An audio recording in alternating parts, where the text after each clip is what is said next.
Bonjour et bienvenue à tous dans le magazine littéraire, le magazine consacré à la littérature et aux arts sur Zouk TV. Un magazine qui vous propose de découvrir la littérature sous toutes ses formes en compagnie d'invités de renom.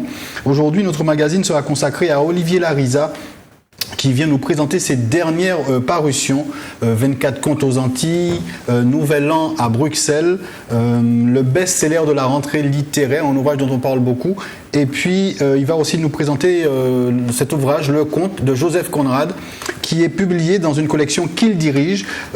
Olivier Larisa, bonjour. Bonjour Rodolphe. Et merci d'avoir accepté notre invitation. Et comme je disais, donc je n'ai pas préparé de petites fiches descriptives, tout ça parce que je sais que tu prends plaisir à te présenter et qu'il y a certaines choses très intéressantes à dire, notamment sur ton installation en Martinique, puisque tu vis un petit peu entre deux pays, la Martinique et puis la France, c'est bien ça?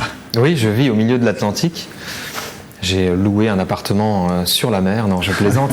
Effectivement, oui, je partage ma vie donc depuis quelques années maintenant entre la Martinique et Strasbourg. Et voilà, donc c'est un entre-deux là qui me caractérise. Et j'enseigne ici à l'Université des Antilles. Donc, tu enseignes? J'enseigne, au départ j'enseignais la littérature britannique et puis avec la professionnalisation de l'université, on est amené aussi à explorer d'autres domaines de l'anglais tout simplement, hein, anglais commercial, anglais, la langue anglaise tout simplement. Et donc parallèlement à ça... Et puis j'avais d'ailleurs cet après-midi un cours sur Dracula et Frankenstein. Ah oui, génial. Voilà.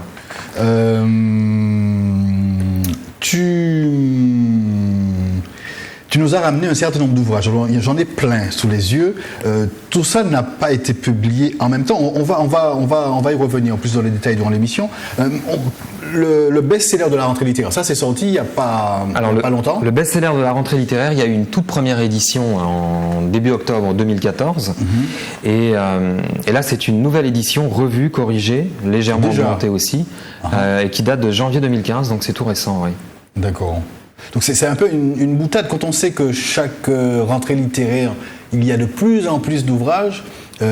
Toi, tu affirmes d'ores et déjà que le tien, celui d'Olivier Larisa, parmi tous les autres, c'est le best-seller de la rentrée littéraire. Voilà, c'est un titre à prendre au 2e degré, sinon au 3e, au 36e degré. Mais alors il est vrai que j'aborde c'est une satire du milieu littéraire. Et j'ai forcément puisé dans mon expérience.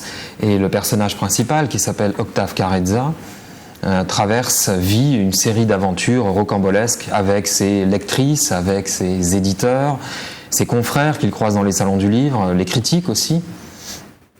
Le livre numérique, puisqu'il a des difficultés il estime en fait que cette technologie comporte des inconvénients, mais tous ces sujets-là, et puis aussi la lecture, je parle beaucoup de la lecture et du rapport des jeunes à la lecture, mais ce n'est pas un essai, et tous ces sujets-là sont traités sur le mode burlesque, comique, ironique, loufoque. C'est avant tout un ouvrage destiné à faire rire, au moins sourire.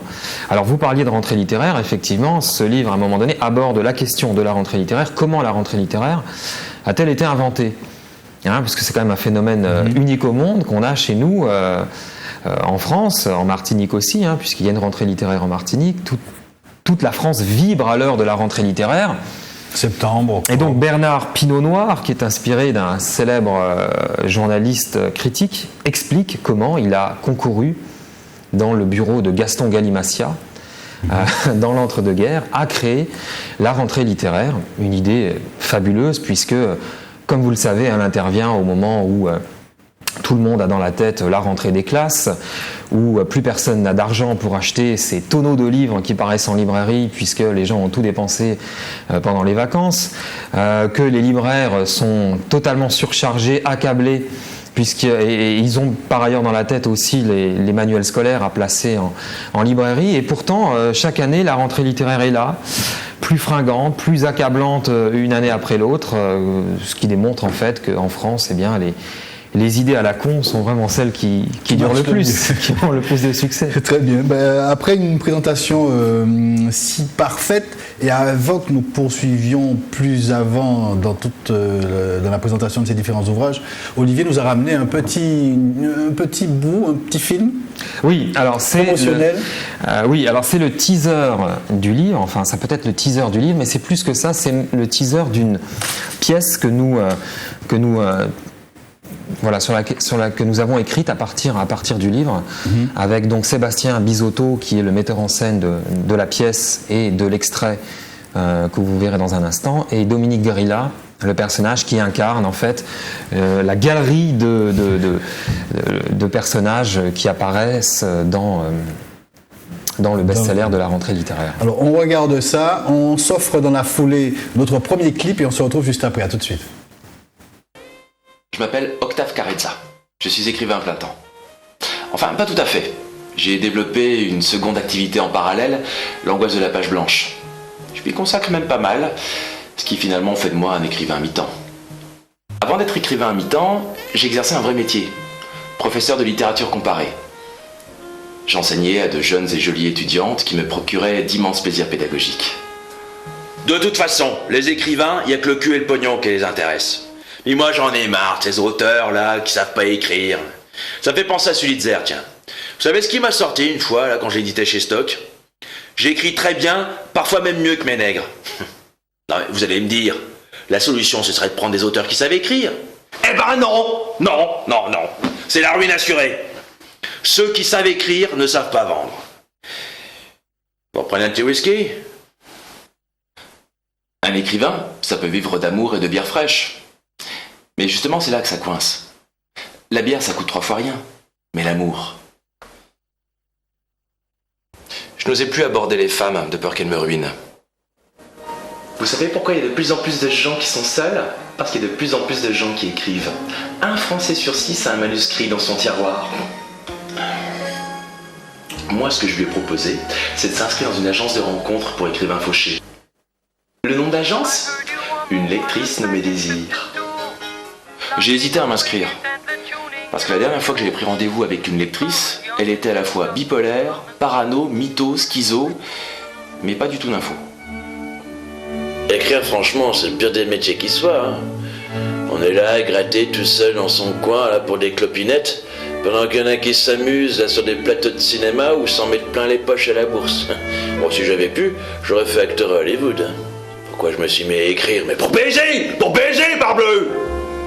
Est-il possible de gagner une fortune sans faire un ouvrage avec New York ou Central Park dans le titre ? Et si l'argent ne fait pas le bonheur ? Pourquoi les éditeurs le gardent pour eux ?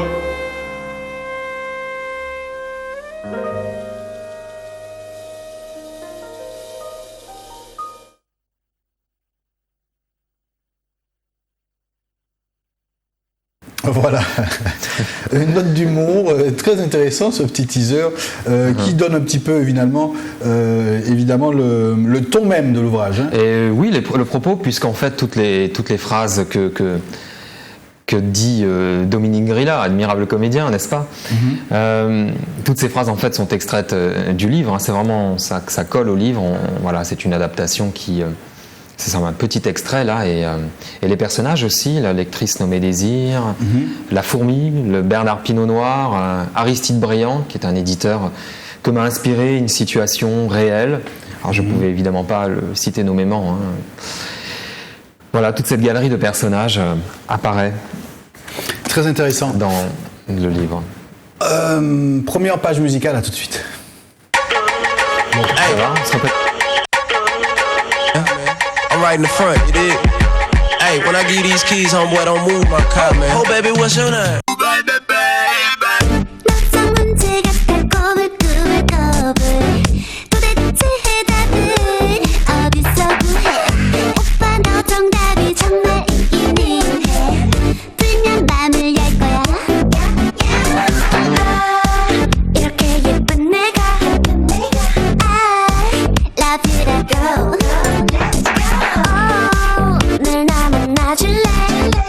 그런 날 안 봐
잡으라고 오늘도 올린 셈이야 내 눈 무슨 한강이냐 바다냐 연예인처럼 Iron Man 날 물어 너 그저 목마처럼 Iron Man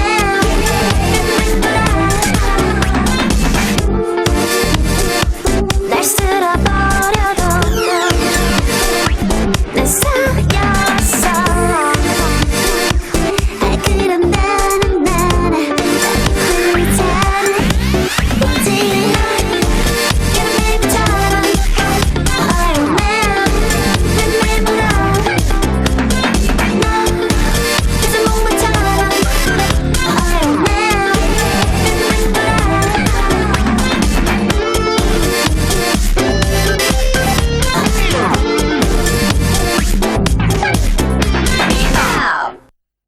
Voilà, c'est le groupe Bebop. J'ai trouvé ça sur Ah oui, Internet c'est bien. Hein. lors C'est de bien. mes recherches personnelles. Et Ça je me donne suis dit, envie d'aller finalement, au Japon. C'est au Japon que ça se passe. mais je crois qu'elles sont effectivement soit japonaises, soit chinoises, soit cambodgiennes. Enfin, c'est toute C'est cette pas région. tout à fait la même chose. Oui, effectivement. Espérons que c'est pas- juste pas proche de Fukushima, mais bon. Je ne sais pas. Mais ce qui m'a Ce sont intéressé, des piles atomiques, ces filles. Hein. oui, voilà, voilà. Alors, ce sont 3 musiciennes véritables. Il y a une batteuse, une guitariste et une bassiste, je crois. Et puis, ça fait un petit moment qu'elles font une musique et puis finalement, elles sont en train de percer là-bas. Et ça peut être intéressant de le savoir. Voilà. Donc, retour dans le magazine littéraire aujourd'hui consacré à Olivier Larisa et qui nous présente quelques-uns de ses ouvrages récemment publiés. On a un petit peu parlé des best-sellers de la rentrée littéraire. C'est sorti en septembre et réédité en C'est janvier. sorti début octobre, voilà, et ça c'est une toute nouvelle édition qui date de janvier. On a aussi 2015. une autre réédition, on a eu l'occasion d'en parler ici, c'est les 24 contes des Antilles. Est-ce signé- vrai, on en avait parlé ici? Oui, c'était une émission où on avait reçu également le cirque de Paris. Le cirque Roger Je crois qu'on Lanzac. avait parlé du fantôme de Dublin. On n'avait pas parlé du tout de Je celui-là. crois pas, non. Bon, bah alors c'est une occasion. Donc c'est une réédition. Oui. Ça sous-entend qu'il s'est bien vendu. Eh bien, c'est mon vrai best-seller en fait, les Ah. 24 contes des Antilles, et c'est en grande partie à la Martinique que je le dois. En fait, c'est même totalement à la Martinique que je le dois, puisque si je n'étais jamais venu ici, il me serait jamais venu à l'idée d'écrire un recueil de contes. À l'époque, ça avait été une commande en fait de cet éditeur, Flammarion, Flammarion. qui a sans doute la première collection en France de contes, des contes du monde entier. Et puis, il leur manquait un ouvrage sur les Antilles. Alors à l'époque, le recueil qui avait le vent en poupe, qui était tête de gondole dans les librairies, c'était celui de Thérèse Georgel, Contes et légendes des Antilles, qui est je crois guadeloupéenne, mais c'est un livre paru en 1954 si ma mémoire est bonne, donc une écriture un petit peu désuète. Il n'y avait pas vraiment de recueil comment dirais-je, actuel, largement diffusé en livre de poche, etc. Il y avait la Martinique, évidemment, a une histoire très riche. Le conte entier a une place importante dans les publications. Et voilà, donc je suis arrivé comme ça, comme un cheveu sur la soupe, et j'ai vraiment pris ce travail très, très à cœur et très au sérieux. J'avais envie à la fois si je puis dire, de ramasser le patrimoine. Donc j'ai fait un travail presque ethnographique, anthropologique. J'ai lu tout ce qui était possible de lire, même des textes en créole. Vous savez que pour un locuteur francophone, français en tout cas, le créole, on ne le comprend pas forcément, mais on peut l'aborder à l'écrit, on peut le déchiffrer à l'écrit. Puis à l'époque, je m'étais fait aider. Donc ça, c'était la première chose, respecter le patrimoine, le restituer et en même temps innover. Donc je me suis dit, essayons de mettre ces contes à ma sauce, à la sauce blanche, si vous voulez. Et puis voilà, donc ça donne ce recueil un petit peu épicé. Et ça fait maintenant, la toute première édition date de novembre 2004. Donc vous voyez, voilà, et le succès ne s'est jamais démenti. Mais ici, un succès localement en Martinique? Alors localement et puis aussi dans l'Hexagone, mais j'ai le sentiment que dans l'Hexagone, alors je n'ai pas en tant qu'auteur les chiffres département ou région par région, mais je suppose que les ventes se localisent, se concentrent en fonction peut-être de la population antillaise. Malheureusement, nos compatriotes de l'Hexagone connaissent mal leurs îles, connaissent mal les Antilles. La plupart d'ailleurs ne savent pas situer la Martinique sur une carte, ils la situeront à côté de l'île de la Réunion, etc. Donc à travers ce conte, c'était aussi l'idée faire un petit peu mieux découvrir le patrimoine antillais, mais c'est pas nécessairement une culture vers laquelle, que les hexagonaux, que les gens de France connaissent bien. Donc c'est aussi un ouvrage qui peut réparer, peut-être si c'est une erreur, en tout cas donner le goût des Antilles à des jeunes lecteurs ou à des moins jeunes lecteurs. Il y a un déficit de connaissances, il y a un déficit dans l'enseignement. Alors il est vrai que ce livre, et bon, ça m'a fait plaisir évidemment, il est recommandé dans des classes en 6e, puisque Ici en Martinique. le conte, pas seulement en Martinique, mais effectivement en Martinique notamment, le conte est au programme de la classe de 6e. Et voilà, mais il y a un vrai déficit. Ouais, Qu'est-ce qu'on ressent non seulement après s'être familiarisé comme ça avec une culture autre, ouais. et une culture du patrimoine, du domaine du conte, d'une part, qu'est-ce qu'on ressent, et puis dans le rendu, dans la façon à son tour de raconter les choses, qu'est-ce qui fait la différence? Comme vous le savez, très bien, mieux que moi même, le conte antillais part toujours d'un noyau d'histoire. Ce noyau, finalement, il est assez sommaire, il se résume en quelques lignes. C'est le génie du conteur d'en faire quelque chose d'épique, de le développer à son gré et de tenir finalement l'auditoire pendant de très très longues minutes, puisqu'un conte s'éternise, dure des dizaines et des dizaines de minutes, avec une interaction très importante avec l'auditoire. Simplement, si on reproduit exactement à l'oral ce qui fonctionne à l'oral, si on le reproduit à l'écrit, ça ne marche pas. L'éloquence dont le conteur fait preuve ne se transpose pas, ne se retranscrit pas, si vous voulez. Il faut autre chose, il faut un travail littéraire. Et donc c'est ce travail-là que j'ai essayé de faire avec, je dois dire, beaucoup de malice, puisque j'étais conscient de temps en temps d'être subversif. Et c'est ça aussi qui me plaisait, c'était à la fois de rendre hommage au patrimoine et en même temps de le subvertir en le personnalisant, quoi, et en y injectant des éléments, je peux le dire, autobiographiques, même si ça ne se voit pas forcément, puisqu'on reste dans le domaine de l'imaginaire. Mais à l'époque, ce recueil m'avait beaucoup, c'était au moment où je m'installais en Martinique, ça m'a permis de mieux comprendre, évidemment, la Martinique, ça m'a permis aussi de comprendre la psyché collective, si tant est que ça existe. Je ne parlerai pas d'inconscient collectif, mais en tout cas l'imaginaire, de le comprendre, de mieux le percevoir. Et puis ça m'a aussi servi de béquille dans une période de ma vie qui était finalement très mouvementée, je dirais même assez mouvementée. Et voilà, quand on passe comme ça d'un univers à l'autre, d'avoir cette recherche m'a permis de me stabiliser en fait dans ma réflexion aussi. Très bien. Alors, quelques titres rapidement. Le sort des entêtés, la crise de crapaud, le poisson bleu, Mademoiselle Sauterelle et les fourmis, Cyparus, l'homme errant. Je suppose que c'est une histoire inspirée certainement du vieux Cyparis de Saint-Pierre. Oui, qui avait échappé à la catastrophe de Saint-Pierre, à l'éruption de la montagne Pelée en 1902, en étant protégé par les murs de sa prison. Oui. La mésaventure céleste de Compère Tortue. En tout cas, j'ai réintroduit cette figure historique dans un conte. Ce recueil, finalement, il fait hommage à la tradition, mais il a quand même une portée moderne. C'est ça qui fait sa valeur. Oui, c'est ça, moderne, et puis oui, personnel, malgré tout. Et voilà. Alors ça m'amuse parfois, parce que je me souviens, l'année dernière, il y avait une soirée à l'habitation d'Ilon, et je rencontre une institutrice qui était là avec son mari, assez jeune d'ailleurs, puis nous discutons, et nous en venons au conte antillais, puis elle m'annonce qu'elle est en train d'étudier un recueil. Et je dis, ah oui, lequel c'est 24 contes des Antilles. Alors là, est-ce que je lui dis, c'est moi, c'est pas moi? Finalement, je lui ai dit, voilà, bon, c'est amusant, parce que les gens ne savent pas forcément que c'est moi qui ai écrit ce livre. On s'imagine que c'est plutôt un Martiniquais, j'allais dire de pure souche, je sais pas si ça, voilà. Donc c'est bien écrit, il est bien écrit alors. Voilà, c'est moi. Alors, suite au succès de ce texte, je terminerai juste là-dessus, un autre éditeur m'a commandé un deuxième recueil, qui s'appelle La source miraculeuse et autres contes des Caraïbes. Qui est paru celui-ci en 2009, et là je ne m'explique pas pourquoi ce deuxième recueil n'a pas eu de succès. Ah oui, ouais. C'est l'éditeur, c'est la... Peut-être. C'est sûrement pas l'auteur. Alors, dans la foulée, on a aussi Nouvel An à Bruxelles. C'est un récit de voyage. Oui, alors là c'est un petit peu décontextualisé, peut-être de parler de ce livre dans le cadre de cette émission, mais enfin comme c'est un livre très récent puisqu'il est paru en décembre 2014. De quoi s'agit-il? J'étais parti en expédition à Bruxelles il y a longtemps.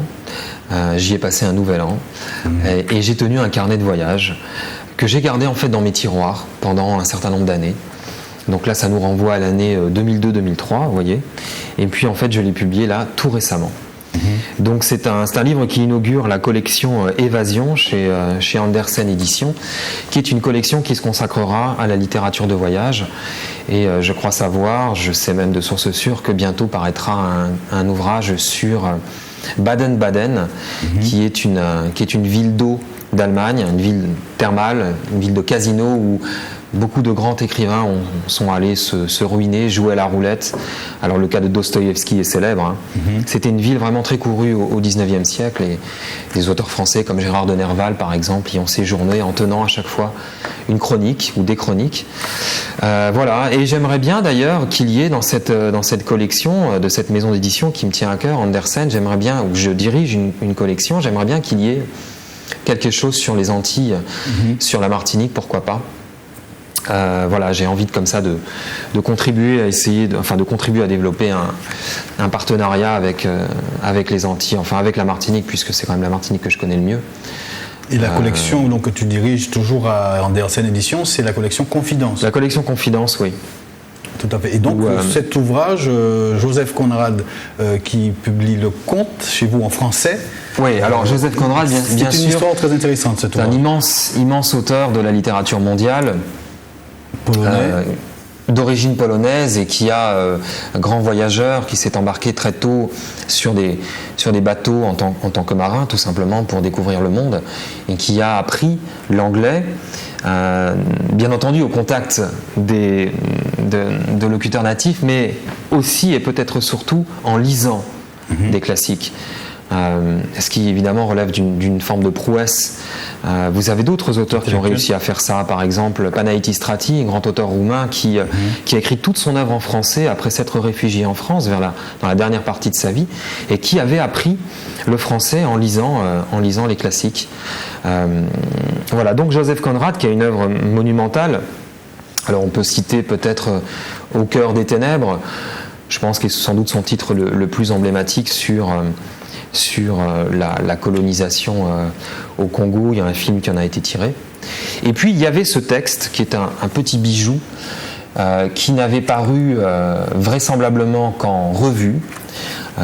Alors d'abord évidemment dans des revues anglaises et américaines au début du XXe siècle. Il a été écrit en 1906 en fait ce texte, paru pour la première fois en 1908, repris en 1909 dans une obscure revue américaine, enfin en tout cas devenue obscure depuis. Et il n'avait jamais fait l'objet d'une édition en livre, en volume, dans cette très belle traduction d'un professeur de Nantes qui s'appelle Stéphane Gounel et qui restitue à la fois l'élégance, la subtilité et le mystère de ce texte. C'est un texte extrêmement mystérieux qui relate l'histoire d'un probablement autobiographique, très probablement autobiographique. Conrad a rencontré à Naples, au début du XXe siècle, lors d'un de ses voyages, il a rencontré un aristocrate polonais qui l'a fasciné. Et il en a tiré cette nouvelle. Alors je ne sais pas jusqu'à quel point elle est factuellement exacte, c'est-à-dire jusqu'à quel point elle correspond à ce que Conrad a vécu sur place. Là encore, c'est un mystère qu'on ne perce pas facilement, mais il est évident que cette nouvelle contient des éléments autobiographiques et que ça renouvelle la lecture qu'on a de ce grand auteur. En tout cas, voilà, j'invite vraiment les lecteurs qui aiment la littérature, la grande littérature, à se plonger dans cette petite nouvelle. C'est une manière aussi de se coltiner à des grands textes, à des grands auteurs, par la petite porte, parce que c'est une nouvelle qui se lit en une vingtaine de minutes. Voilà, j'ai retenu deux idées de ce que tu avances, Olivier. La première chose qui m'a interpellé, c'est le fait que tu dises que tu veux porter une contribution à la littérature antillaise. Alors moi, ça me donne envie de te poser une question concernant justement ton point de vue sur la littérature antillaise d'aujourd'hui. Tu es spécialiste de littérature anglaise, qui est une littérature extraordinairement riche. D'ailleurs, quand on se spécialise, généralement, c'est sur quelques auteurs, sur un siècle, Tout à fait. sur une époque. Mais néanmoins, la Donc, littérature anglaise est très riche. Bien sûr. Tu viens également d'une culture, la culture française, digne aussi au rang des auteurs et des littératures. J'ai des origines qui ne sont pas... Je suis évidemment français, c'est sur ma carte d'identité, mais j'ai des origines italiennes et même hongroises, puisque mon grand-père maternel est né dans un petit village à côté de Budapest. Finalement. On va tout savoir. Voilà. Alors, tout ça pour dire que Je veux finalement... dire par là que je ne me définis pas en fonction d'une culture nationale. Enfin, ça me... Alors, pour ce qui est de la culture littéraire, Ouais. que tu maîtrises bien, quel est le jugement, comme ça, à chaud, porté sur notre littérature? Nous avons de grands auteurs, Césaire, Vous dites Fanon, Glissant, Confiant, oui, Confiant c'est aussi un très grand auteur de chez nous. On a différents courants qui se mêlent, l'antillanité, la négritude, l'américanité, la créolité. On a quand même un domaine littéraire chez nous qui est très riche. est reconnu comme tel. Et quel est ton point de vue sur cette variété, cette diversité? Et finalement, qu'est-ce que ça t'apporte, toi, d'être dans cet univers littéraire? La Martinique est un petit territoire et qui a produit effectivement des artistes exceptionnels. Peut-être qu'aussi un territoire qui a souffert, qui a été mis en tension, est plus à même de faire émerger des personnalités fortes. Je ne sais pas, hein, c'est une hypothèse, là j'improvise. Mais en même temps, je me rends compte, et c'est peut-être ce qui m'a attiré aussi de venir ici, c'est que ce qui m'intéresse, moi, c'est l'altérité. C'est pas ce qui me ressemble. On ne s'enrichit pas dans ce qui vous ressemble. Ce qui m'intéresse, c'est ce qui diffère de moi. Et j'ai la conviction, et je le ressens en tout cas comme ça, que dans la périphérie, dans les marges, on trouve davantage que dans ce qu'on appelle le centre. Certaines personnes disent le centre, c'est là où on est. Je ne suis pas sûr, il reste un centre. On sait très bien d'ailleurs qu'en littérature, la France est très jacobiniste, de manière générale, politique, culturelle. Le centre reste Paris, et pourtant on se rend compte que ce qui secoue peut-être le plus la littérature, ce n'est pas à Paris que ça s'écrit, c'est en région, c'est en province, c'est dans les Antilles, c'est dans la périphérie, dans les marges, où on n'est pas soumis, on n'est pas pris dans la consanguinité, une forme de consanguinité esthétique. Je vous donne un exemple. Il me semble que le goût parisien refuse le pathos. On entend souvent ça dans la bouche des critiques, on le lit. Lorsqu'un critique loue un livre qui aborde un sujet difficile, comme l'euthanasie ou je ne sais pas, Alzheimer par exemple, il vous dira, et en plus, c'est écrit sans pathos. Mais l'absence de pathos n'est pas une qualité. Le pathos, c'est un registre qu'on a le droit d'utiliser. Si vous mettez à la poubelle le pathos, vous mettez à la poubelle toute une partie de la littérature, en particulier la littérature romantique. Il y a un goût parisien qui voudrait peut-être uniformiser ou s'uniformiser, mais ça ne marche pas comme ça. Et c'est souvent dans la périphérie, dans les marges, que la création est en ébullition, mais parce qu'aussi, lorsqu'on vit ici, on est confronté à d'autres choses, on est confronté à d'autres éléments. C'est tout pour la réponse? Pour la réponse, non, elle est très longue la réponse. Mais justement, ce que je voulais dire, moi quand je suis arrivé en Martinique, je ne connaissais pas. Déjà, je n'avais jamais été confronté à la question de l'identité. Et je déplore que ce soit le cas pour nos compatriotes de l'Hexagone. Probablement que là aussi il y a un déficit dans l'enseignement, dans l'école, et qui est bien mal en point de nos jours. En tout cas, le fait d'être ici m'a amené à prendre conscience de cette question de l'identité au sens collectif du terme. Et j'ai commencé donc à partir de ce moment-là à lire des auteurs que je n'avais jamais lus. L'une de mes premières lectures, mais je ne l'ai pas lu tout de suite. Ça a été le cahier d'un retour au pays natal de Césaire. J'ai évidemment ensuite lu, ou peut-être même avant, Peau noire, masque blanc de Fanon. J'ai lu Frère Volcan de Placoli, qui est un très très bel auteur. Et je m'apercevais que de très nombreux Martiniquais, la plupart des Martiniquais n'ont pas lu ces auteurs-là. Et à l'époque, et c'est peut-être encore vrai aujourd'hui malheureusement, on citait Césaire et on cite Césaire, mais qui l'a vraiment lu parmi la population martiniquaise? Alors je sais bien que comment dirais-je, on ne se confronte pas à un auteur comme ça de manière peut-être faut-il un certain bagage, mais en tout cas, voilà, j'invite quand même aussi les Martiniquais à aller vers ces auteurs et pas seulement à les citer ou à les regarder comme des figures tutélaires. Leur œuvre, elle est là pour être lue. Et voilà, ce que je déplore aussi, c'est peut-être que les nouvelles technologies qui nous ont envahis depuis une dizaine d'années ont cette tendance à uniformiser la culture dans le sens d'une occidentalisation. Et voilà, alors peut-être que ça facilite peut-être la diffusion de certaines œuvres, de certains textes, et en même temps ça rend encore plus étrangers certaines œuvres très écrites, très littéraires. C'est très intéressant tout ça. Olivier aussi, finalement, à considérer ton œuvre, on se rend compte que tu es un auteur très critique et qui garde vraiment un sens profondément critique de la chose écrite, de l'écrit lui-même. J'essaie d'être... et de toute l'entreprise que ça sous-entend. Je crois que c'est de la lucidité. Enfin, j'espère ne pas être présomptueux en disant ça. On pourrait presque penser que tu craches par endroits dans la soupe. Ouais, je me flagelle, ouais. Je me flagelle parfois, c'est vrai.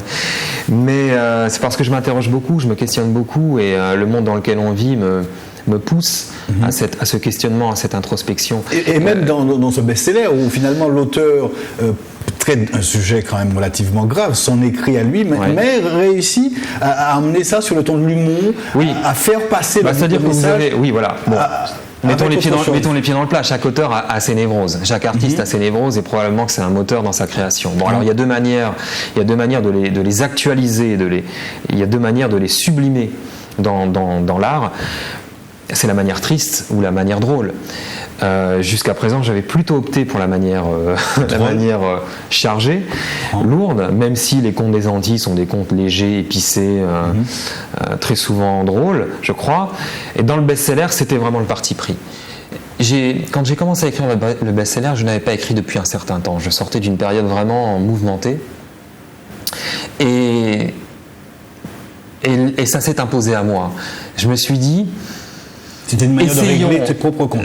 Essayons à partir de ce milieu littéraire, à partir de ce monde littéraire qui parfois me désespère, à partir de l'évolution de la société qui parfois me désespère aussi, avec la montée en puissance du numérique, des nouvelles technologies qui quelque part escamotent la lecture littéraire, la mettent en danger.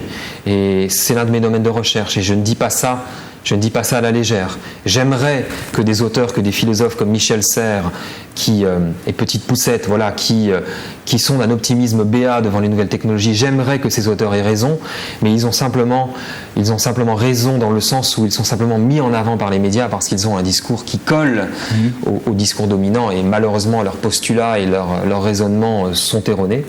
J'aimerais tant qu'ils aient raison, mais malheureusement je ne crois pas qu'ils aient raison. Donc voilà, la société telle qu'elle, voilà, la société ne me plaît pas forcément telle qu'elle évolue et telle qu'elle existe. Et mes propres névroses d'auteur, voilà, je me suis dit, prenons tout ça et essayons d'en faire quelque chose de drôle, un petit peu à la manière, tout allant garder, un petit peu à la manière de Woody Allen, qui nous fait rire avec ses obsessions, avec ses... Voilà, avec son psy et tout ça, quoi. Vivant entre les deux destination Martinique et France, quand tu écris dans l'acte même, dans les mots que tu choisis, dans l'intention, est-ce que la Martinique a une place? Est-ce que le lectorat martiniquais a une place? Ou alors tu écris beaucoup plus généralement pour un lecteur hexagonal ou étranger d'ici? C'est vraiment difficile. On a tous probablement la lecture virtuelle en tête lorsqu'on écrit. Umberto Eco parle de lecteur idéal, etc. Mais c'est évident que le lieu où on écrit modifie fondamentalement le texte. Fondamentalement. Même dans le sens où parfois on essaie de s'en abstraire. Je me souviens avoir écrit en Martinique des textes qui ne sont pas martiniquais du tout. C'est-à-dire que c'était une manière pour moi de m'abstraire de mon environnement immédiat.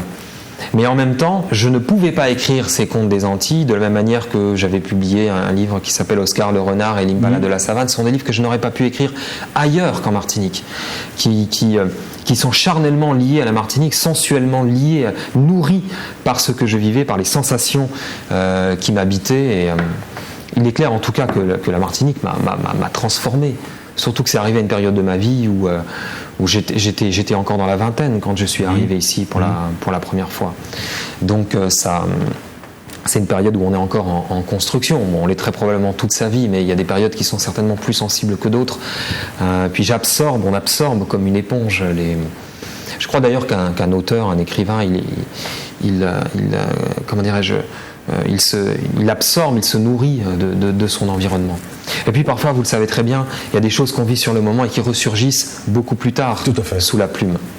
Par contre, il y a une chose que je me reproche de ne pas faire, c'est de ne pas avoir tenu des chroniques beaucoup plus, une sorte de carnet autobiographique de manière très régulière. J'ai écrit des textes poétiques pendant presque une dizaine d'années, qui paraîtront bientôt et qui sont comme une forme d'autobiographie codée de mon rapport à la Martinique.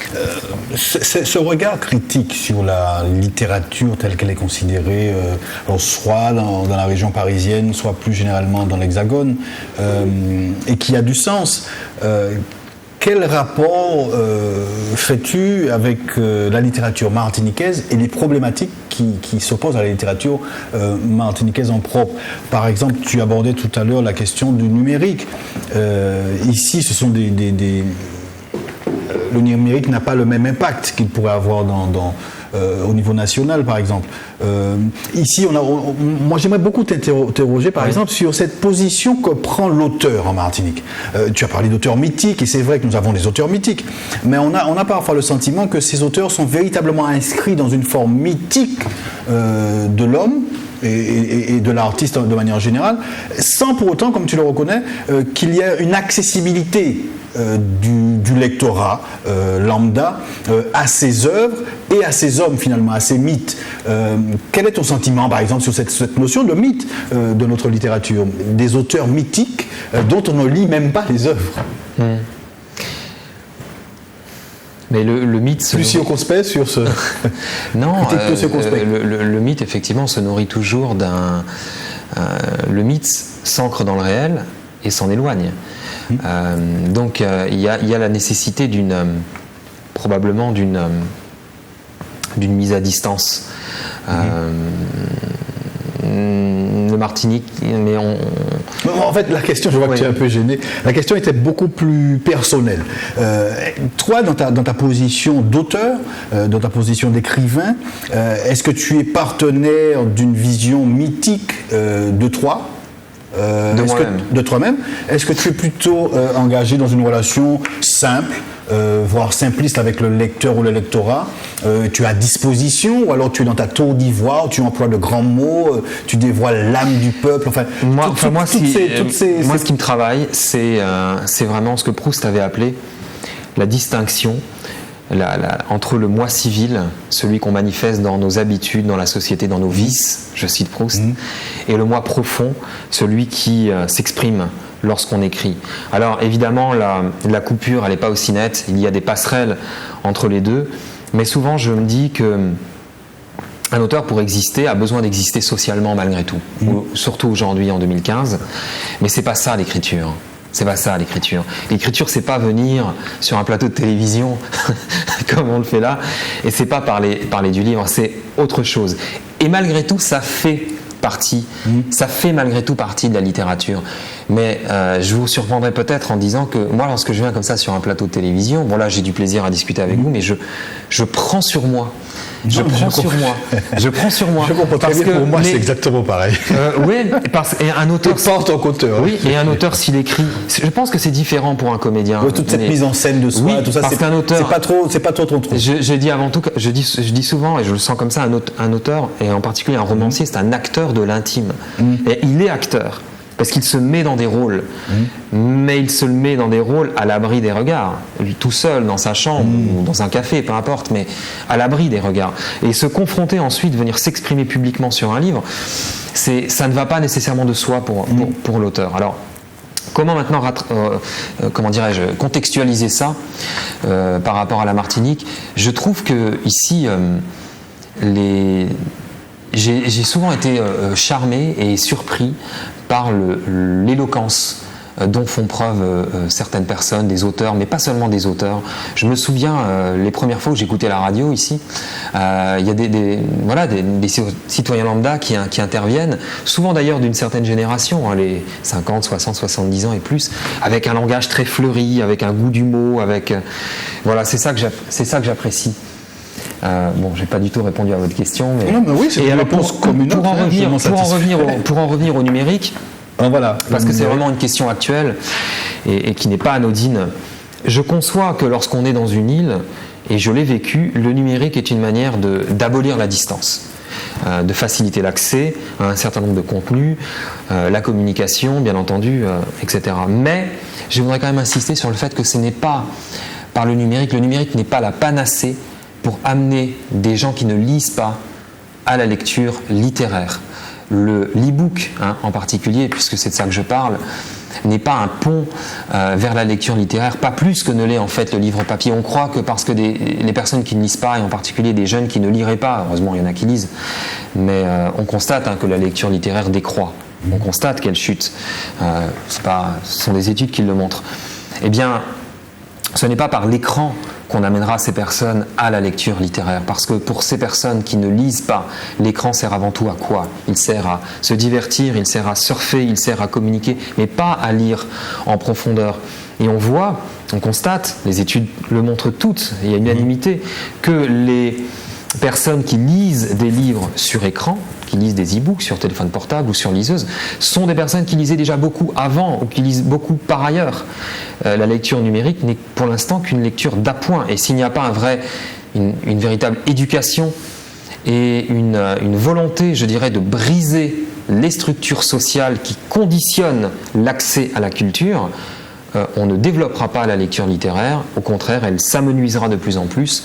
D'autant plus, n'oublions pas que le numérique, de manière générale, il tue l'imagination. Il tue l'imagination parce qu'il nous sature d'images. D'images vidéo, j'entends bien.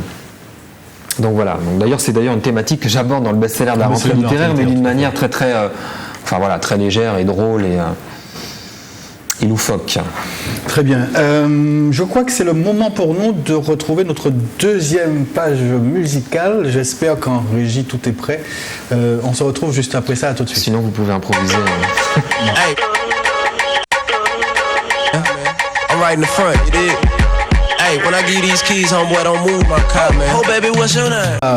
Retour dans le magazine littéraire consacré aujourd'hui à Olivier Larisa qui nous présente quelques-uns des ouvrages récemment publiés à la maison d'édition Andersen, maison d'édition qu'il a rejoint tout au moins en tant que directeur de collection et auteur. Et puis nous rappelait également que l'ouvrage 24 contes des Antilles se vend très bien. C'est la deuxième réédition. Oh non, des réimpressions, il y en a eu de très très nombreuses. Alors sachez que c'est l'ouvrage qui aujourd'hui fait le mieux connaître les contes des Antilles, puisque ça marche très bien. Alors on a abordé un certain nombre de questions. Olivier dit que c'est pas mal, on a le temps de parler, d'aller au fond des choses. Moi je dis que non, pas tant que ça. On aurait pu développer encore et encore. On a parlé de l'impact du numérique. On a dit que ce n'était pas forcément la solution, et notamment dans des territoires comme les nôtres, où l'accès à la lecture est déjà entravé, et que le livre numérique finalement ne va pas régler tous les problèmes. Non, on a aussi abordé la position mythique de l'auteur martiniquais. Surtout vous, ou toi, qui l'a abordé. Comparativement à l'œuvre qui, elle, mais c'est vrai, n'est pas souvent lue. Il y a presque même une forme de déification quand on y pense, au-delà même les deux questions sont liées d'ailleurs. Hein. Oui, mais c'est assez impressionnant, effectivement. Et tu prenais l'exemple de Aimé Césaire, Ah oui. on pourrait le reproduire quasi à l'infini. Hein. Déification de ce personnage. Moi je voulais aborder, alors je ne sais pas du tout si j'ai bien fait passer le message que je voulais, je voulais parler de passion aussi. Ouais. Parce que tu es un auteur passionné, des ouvrages, tu es un jeune un auteur, être, un jeune passionné. auteur, des ouvrages, tu en comptes un certain nombre, et ça continue, tu vis une relation très fusionnelle avec l'écrit. Oui, mais alors en même temps, je dirais que souvent on me pose la question, je pense comme à tous les écrivains, écrire pour vous c'est une passion. Non, écrire n'est pas une passion.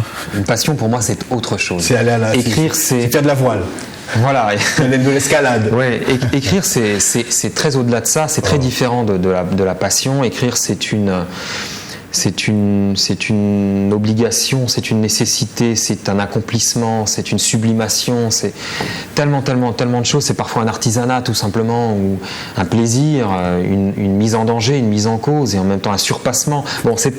Mais ce n'est pas une passion. Justement, la passion, c'est ce qui est violent, soudain, subi dans le sens de soudain, pas dans le sens de soumis, encore que.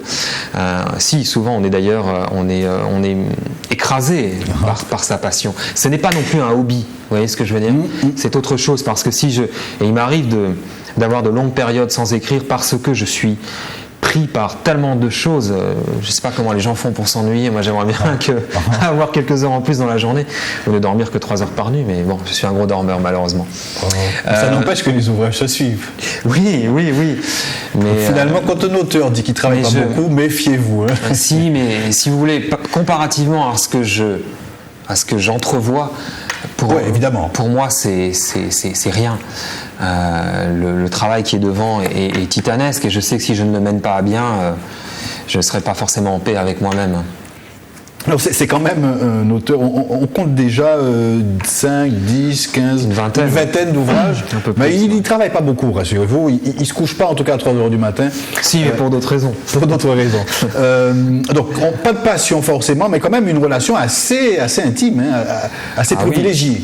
Oui, bien sûr. Ah non, mais relation intime avec le texte. Alors c'est rapidement, parce que la petite lumière verte me dit que... Sinon, on pose simplement, vous voyez.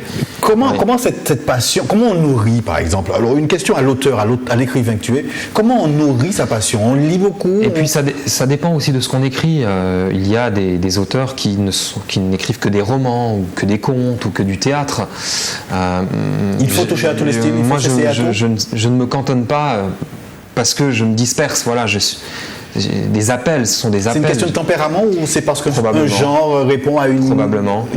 un discours particulier? Il y a probablement une question de tempérament. Il y a aussi le fait, il me semble, qu'un sujet appelle un traitement particulier. C'est pour ça que lorsque j'écris un essai, généralement, c'est parce que j'ai besoin de traiter un sujet, dans le fond. Il me semble avoir des choses à dire sur ce sujet, mais ça me nourrit, ça me remplit intellectuellement, mais il y a de la dimension émotionnelle n'apparaît pas.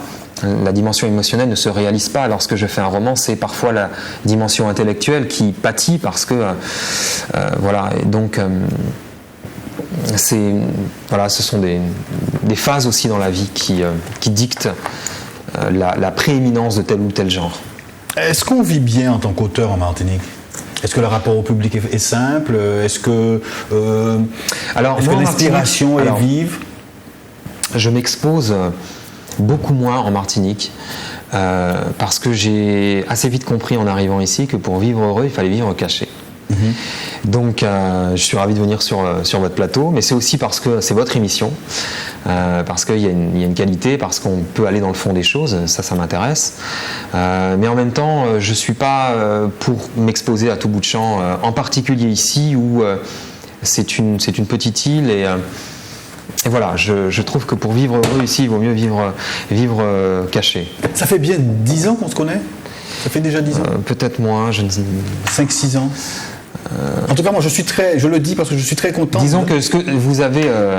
il tient définitivement à vous Oui, non, mais vous avez spontanément, alors qu'on ne s'était jamais rencontrés, commencé à chroniquer mes livres dans le France Antilles.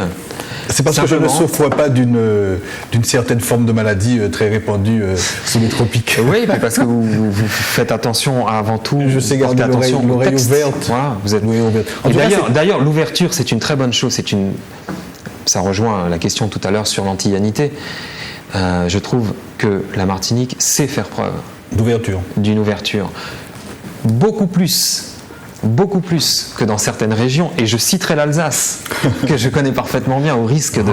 Je trouve qu'à bien des égards, l'Alsace est beaucoup plus refermée que la Martinique. Voilà, nous recevions donc Olivier Larisa qui nous présentait ses 3 dernières publications, 2 rééditions, Les Contes des Antilles, 24 Contes des Antilles, le best-seller de la rentrée littéraire paru en octobre, réédité en janvier. Exact. Et puis une nouvelle, un récit de voyage, récemment publié aussi, Nouvel An à Bruxelles. Ça intéresse peut-être moins le lectorat martiniquais, quoique les Martiniquais, je suppose, sont fervents. Oui, et puis il y a le fait que Bruxelles aujourd'hui, voyage. c'est un petit peu le repoussoir à cause de la commission de Bruxelles, et on a oublié la beauté de la ville, le fait que Victor Hugo a dit que la Grande Place de Bruxelles, c'était la plus belle grande place au monde, etc. Une ville très riche. Voilà, c'est une ville, si on a envie de la découvrir, je me tais. Et puis non, mais c'est vrai, si on a envie de la découvrir, on peut la découvrir à travers l'ouvrage de Nouvel An à Bruxelles. Voilà, c'était un petit peu le but. Et bon, on peut suivre aussi un auteur qui vit en Martinique et qui nous raconte un petit peu ses émotions et ses sentiments sur cette belle ville. Olivier, en tout cas, on a pris plaisir à te recevoir. Tu es le C'est-à-dire que bienvenu. ce qui rejoint votre question de tout à l'heure, c'est que l'antillanité est quand même traversée par une universalité ou un universalisme. Et c'est ça qui me semble important, c'est que la littérature, elle ne se limite pas aux frontières, et même lorsqu'elle épouse, comme Faulkner, le sud des États-Unis c'était Faulkner, ou Faulkner c'était le sud des États-Unis, même lorsqu'elle épouse un lieu géographiquement circonscrit, la littérature, la vraie littérature, elle transcende les géographiques pour toucher à l'universel. Tout à fait. Dans les émotions, dans les affects, dans... Voilà. Paroles très inspirées que beaucoup devraient suivre. Et c'est ce que parvient à faire les grands auteurs antillais qu'on a cités. Tout à fait. Olivier, merci d'avoir été en compagnie durant cette heure consacrée à la littérature. Merci à vous. Sur Zouk TV. Chers téléspectatrices, téléspectateurs, notre émission touche maintenant à sa fin. Merci d'avoir été en compagnie durant cette heure consacrée à la littérature sur Zouk TV. Nous recevions donc, comme je vous le disais, Olivier Larisa, enseignant sur le campus de l'UA. Campus de l'UA. Et puis également auteur. Il faudrait lui trouver un nom à cette université. Ah ben oui, un pourquoi très pas. bon nom. Mémé, non, L'université Aimé Césaire. Non, oui, c'est déjà pris tellement que... L'université France Fanon, ou je ne sais pas moi.